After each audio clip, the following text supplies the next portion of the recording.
That's all trip இது ஒரு auto மற்றும் கேப் புக்கிங் ஆப். சின்ன டவுன்களுக்கு விசேஷம், கோயில், குளம்னு டூர் போறவங்க ஆட்டோ கேப் கிடைக்காம ரொம்ப கஷ்டப்படுவாங்க. அவங்களுக்கு இந்த ஆப் ரொம்ப பிரயோஜனமா இருக்கும். கீழே டிஸ்கிரிப்ஷன்ல இருக்க லிங்கை கிளிக் பண்ணி தட்ஸ் ஆல் ட்ரிப்பை டவுன்லோட் பண்ணிக்கோங்க. ஆசியாவிலேயே முதல் முறையாக கடலுக்குள் சுமார் 8 கிலோமீட்டர் தூரம் அதிநவீன கன்வேயர் பாலத்துடன் அமைக்கப்பட்டுள்ள உடன்குடி அனல்மின் நிலையம் விரைவில் திறக்கப்பட உள்ளதாக தெரிவித்துள்ளனர்.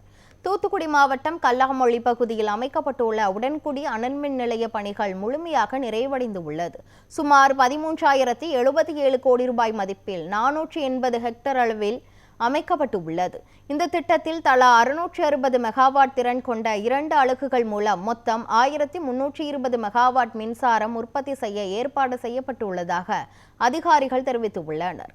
நிலக்கரி மூலம் சோதனை மின் உற்பத்தியும் வெற்றிகரமாக நடைபெற்று முடிந்த நிலையில் விரைவில் அனல் மின் நிலையம் திறந்து வைக்கப்பட்டு மின் உற்பத்தி தொடங்கப்பட உள்ளது. இதனால் மாநிலத்தில் மின் தட்டுப்பாடு குறையும் எனவும் எதிர்பார்க்கப்படுகிறது.